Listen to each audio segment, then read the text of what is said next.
Hay una iglesia preciosa que la Biblia describe así, como cuerpo y familia de Cristo, allí donde yo me convertí.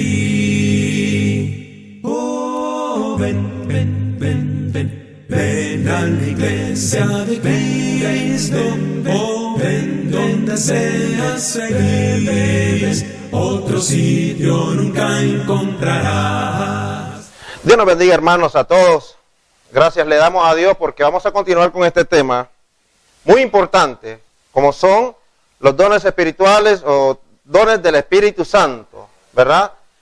Es un tema, como decía el apóstol Pablo, que había que estudiarlo a mucha profundidad y que había que estudiarlo con muchísimo cuidado, porque es un tema muy delicado.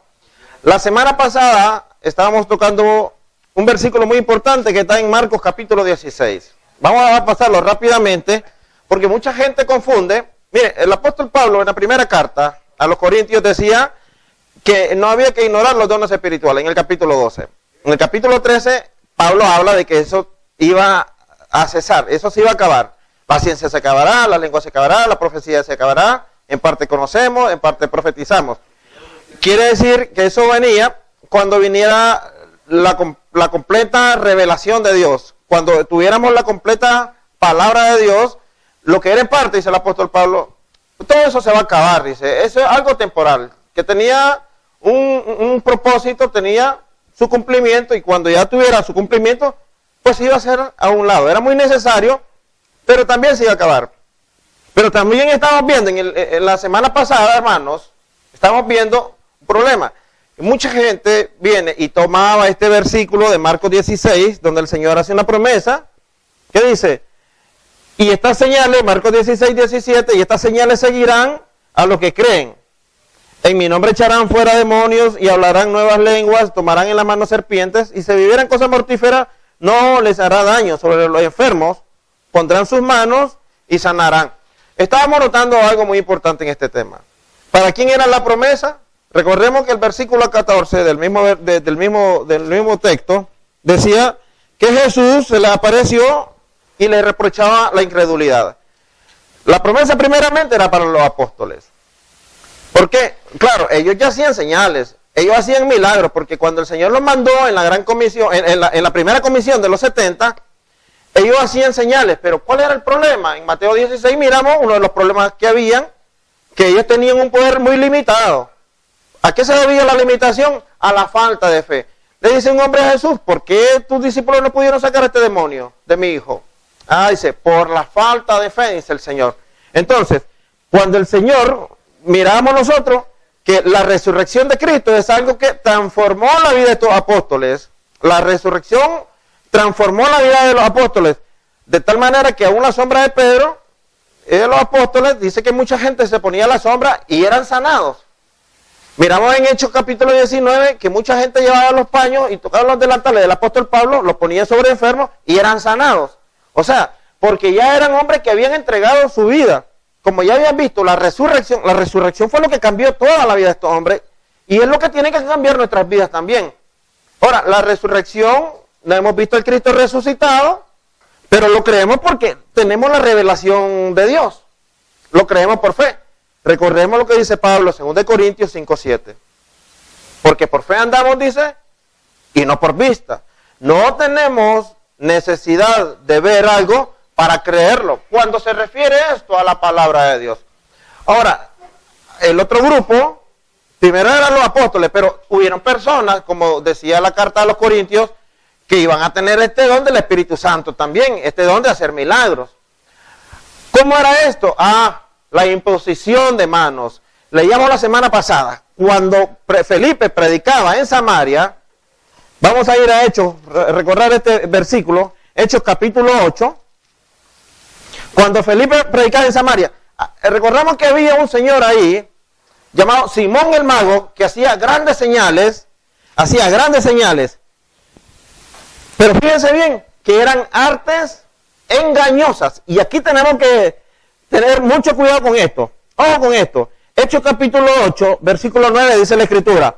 Pero había un hombre llamado Simón, que antes ejercía la magia en aquella ciudad y había, que dice, engañado. Tenemos que tener mucho cuidado, porque mucha gente puede ir a las iglesias y puede haber a pastores levantando paralíticos, puede haber algunos pastores haciendo señales, esto, lo otro, pero póngase a pensar también, ¿es verdad, es verídico, qué tan cierto es lo que está usted viendo?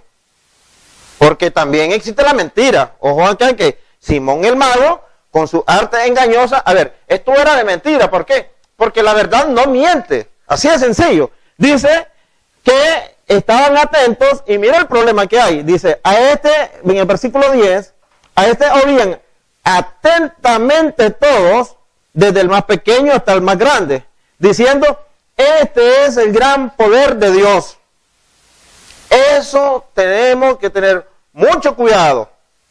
No todo lo que miramos viene de Dios solo porque dicen que lo hacen en el nombre de Dios.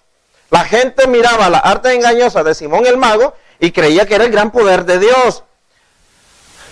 Concluíamos con esta parte. ¿Cómo obtenían los apóstoles los dones del Espíritu Santo? Fue el día de Pentecostés, en el capítulo 2 del libro de los Hechos, cuando se derramó el Espíritu Santo sobre ellos. Dios les dio potestad y poder para manifestar su palabra y para glorificar su palabra y para darle más credibilidad a su palabra. A su vez, estas personas que tenían también esta capacidad, la recibían por medio de la imposición de manos. Porque dice la Escritura, dice en el versículo 14, porque muchos samaritanos se convirtieron al Señor. Dice la Escritura que el mismo mentiroso, aquel que se hacía pasar por un grande, aquel que la gente tenía como el gran poder de Dios, ese mismo Simón el mago creyó el Evangelio y dice que se bautizó también. Y dice que también estaba con Felipe.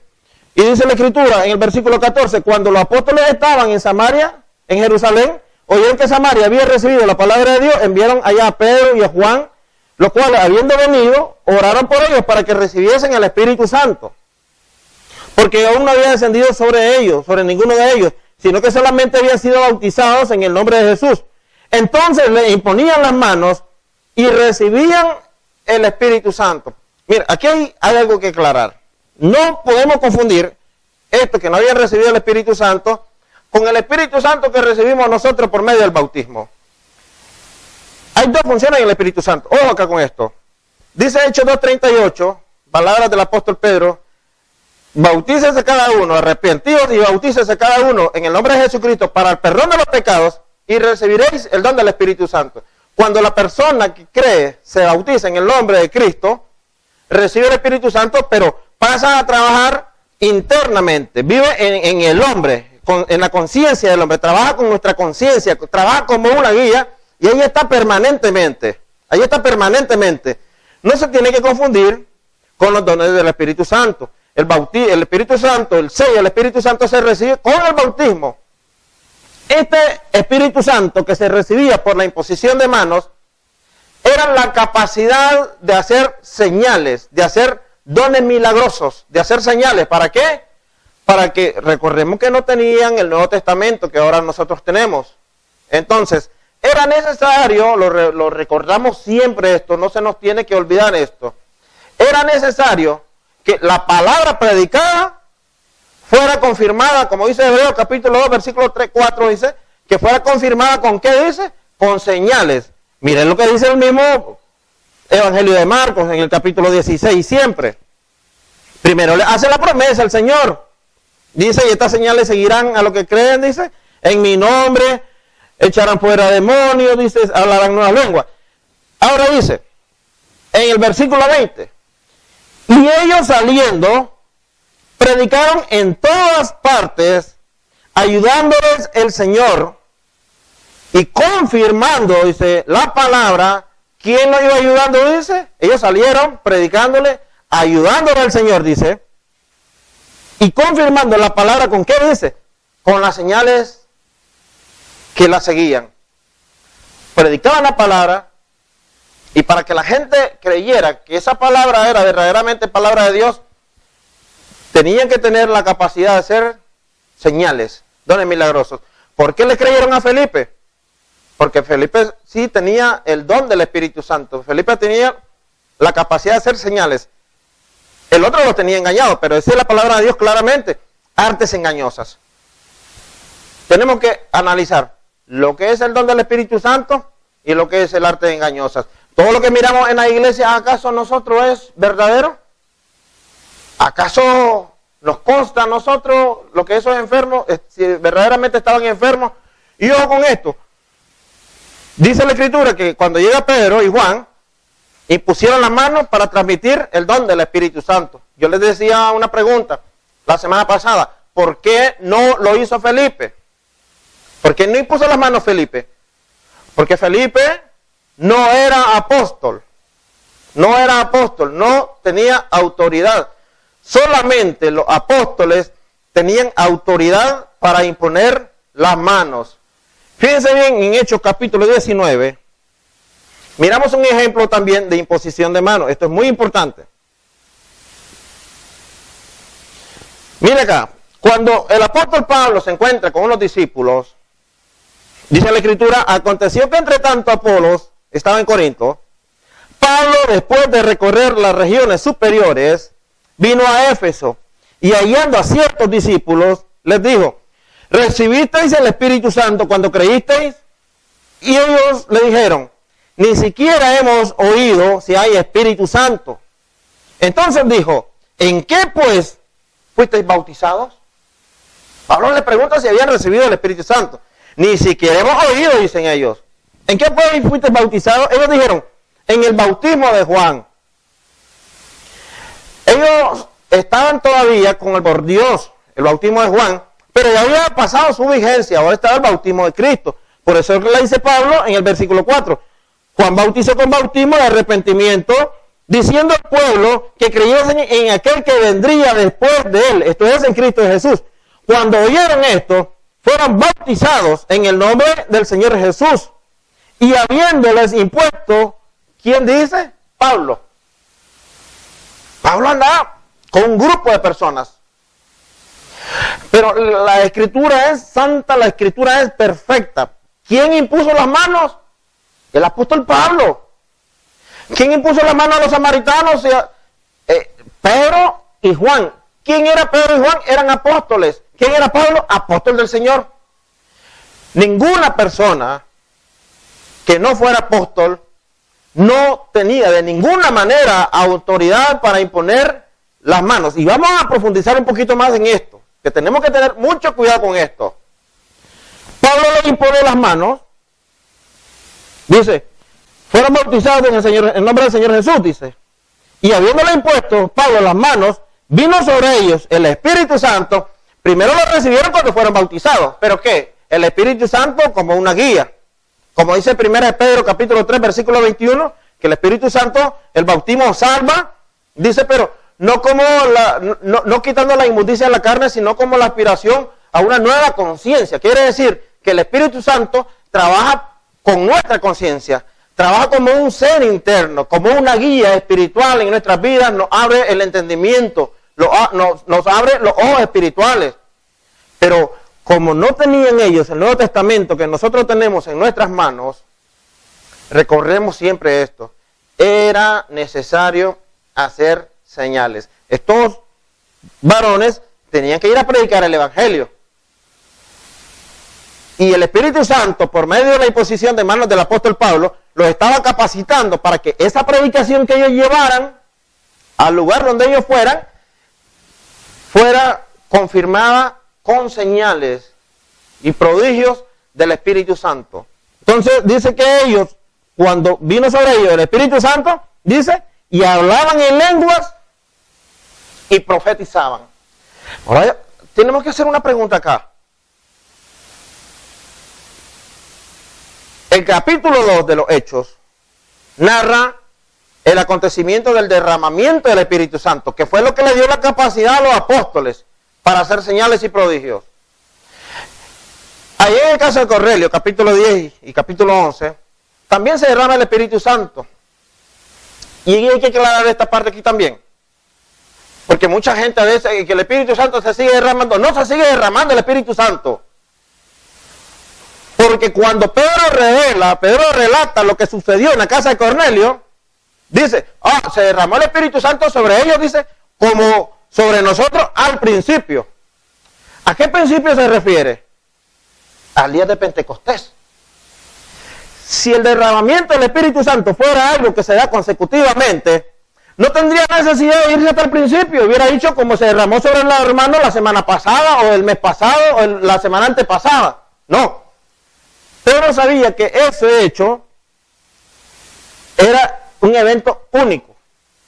Fue necesario en la casa de Cornelio, porque si no los judíos, como el mismísimo apóstol Pedro, nunca hubieran creído que los gentiles, lea el capítulo 10 y 11 de los Hechos, nunca hubieran aceptado a los gentiles a la iglesia.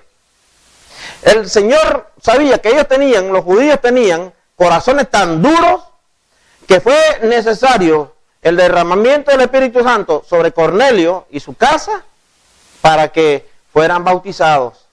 Aunque Dios ya le había dado instrucciones que le predicaran el Evangelio a toda criatura, pero ellos no tenían ese entendimiento todavía, no lo habían visto de esa manera.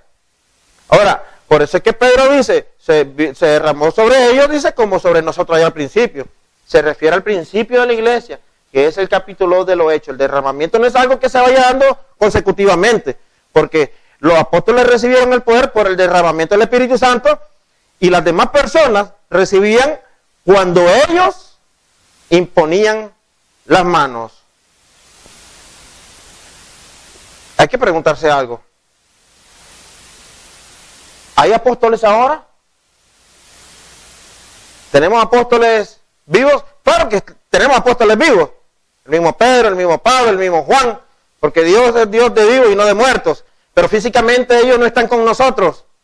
¿Quién va a imponer manos ahora para transmitir el don de los Espíritus Santos? Porque, hermanos y amigos, tenemos que tener mucho cuidado. Hay mucha mentira en este problema, en este tema muy delicado. Hay gente que todavía dice que hay apóstoles, pero recordemos que dice la Escritura que los apóstoles ya no están con nosotros. Cuando el apóstol Pedro, y vamos casi concluir con esto, miren lo que dice el apóstol Pedro acá, cuando Judas el traidor abandonó el apostolado por vender al Señor por 30 piezas de plata, ¿qué es lo que pasó? Llegó un momento en que ellos necesitaban que alguien ocupara su lugar. Fíjense bien acá. Se levanta Pedro en el capítulo 1 de los Hechos y dice en el versículo 16, varones hermanos, era necesario que se cumpliese la Escritura en que el Espíritu Santo habló antes por boca de David acerca de Judas, que fue guía de los que prendieron a Jesús y era contado con nosotros y tenía parte en este ministerio. Ahora, miren lo que dice el versículo 21. Es necesario, pues, que de estos hombres que han estado juntos con nosotros todo el tiempo en que el Señor Jesús entraba y salía entre nosotros, o sea, requisito, dice, haber andado todo el tiempo en el ministerio de Jesús. Por eso es que a Pablo no le creían que era apóstol. Mire que la misma gente que conocía muy bien los requisitos no quería aceptar al apóstol Pablo como apóstol. Y ahora mire que en las religiones, en las iglesias, qué fácil. Alguien se presenta como apóstol y bendito sea Dios, qué fácil aceptan apóstoles ahora. La palabra de Dios dice otra cosa, ojo con esto. Dice acá, era necesario, dice, que de estos hombres que han estado juntos con nosotros todo el tiempo que el Señor Jesús entraba y salía entre nosotros, comenzando desde el bautismo de Juan hasta el día que de entre nosotros fue recibido arriba, uno sea hecho testigo con nosotros de su resurrección. Haber andado en el ministerio desde el bautismo de Juan hasta haber sido testigo de la resurrección. Por eso es que el apóstol Pablo dice, no soy apóstol yo. Es cierto, Pablo no anduvo con el Señor, pero fue elegido por el Señor. Uno, ¿por qué? Porque dice, ¿no vi al Señor resucitado yo? Él lo vio resucitado. En el capítulo 15 Pablo relata cuántas personas vieron resucitado al Señor. ¿Y saben quién fue el último que miró a Jesucristo resucitado? El apóstol Pablo. Y por último dice, como un abortivo, capítulo 15 de la primera carta a los Corintios, por último, como un abortivo, se me apareció a mí. ¿Quién fue el último testigo de la resurrección de Cristo? El apóstol Pablo. Ninguno más. Y si alguien no vio a Cristo resucitado, no puede ser apóstol. Y muy importante, y con esto concluimos, muy importante dice, comenzando del bautismo de Juan hasta el día que fue recibido arriba, uno sea testigo. ¿Cuánto dice? Uno. Habían personas que estaban capacitadas para ser apóstol ahí. De hecho, eligieron a los dos mejores capacitados. ¿Pero por qué solo eligieron a uno? Porque uno era necesario para el ministerio. Dios es perfecto, Jesucristo era perfecto, y Él tenía a sus 12 apóstoles. Cuando se acabó, cuando se murió el último de los apóstoles, ¿quién iba a imponer manos para transmitir el don del Espíritu Santo? Porque Pablo se las puso a Timoteo, pero usted busque la Escritura y Timoteo no le puso las manos a nadie. A Felipe se le fue transmitido el don del Espíritu Santo. Felipe hacía señales, hacía prodigios. Pero ¿por qué Felipe no le puso las manos a los samaritanos? Porque no era apóstol. Algunos dicen, ay, que Felipe andaba mal. No, usted lee el capítulo 6 del libro de los Hechos, dice que era varón lleno del Espíritu Santo. Y si Felipe hubiera andado mal, porque hasta eso se atreven algunos mentirosos, si Felipe hubiera andado mal, no hubiera tenido la gracia del Señor de estar haciendo señales. El Señor no lo hubiera acompañado con esas señales. Vamos a continuar, si Dios nos permite, la siguiente semana. Porque el tema continúa. Y yo quiero que se haga una pregunta, se vaya haciendo una pregunta para la siguiente semana. Los apóstoles ya hacían señales. La promesa, lo que se les dice a ellos, es que iban a perfeccionar ese poder si ellos tenían fe. Estas señales seguirán a los que creen, porque Jesús los trata de incrédulos. Pero dice acá, ellos ya hacían toda cosa. Pero vamos a continuar con este tema la siguiente semana. En el versículo 17 dice, y estas señales seguirán a los que creen. En mi nombre echarán fuera demonios. Ya lo hacían. Con defecto, sin defecto, ya lo hacían. Pero también dice, hablarán nuevas lenguas. ¿A qué se refiere con eso el apóstol Pablo? Por si es un problema que nosotros también miramos en la iglesia. ¿Son bíblicas las lenguas que miramos en la iglesia nosotros? Bueno, lo vamos a descubrir con el estudio de la Escritura. Si la gracia de Dios nos acompaña, pues vamos a estar por aquí la siguiente semana. Dios nos bendiga a todos. Paz en Cristo Jesús.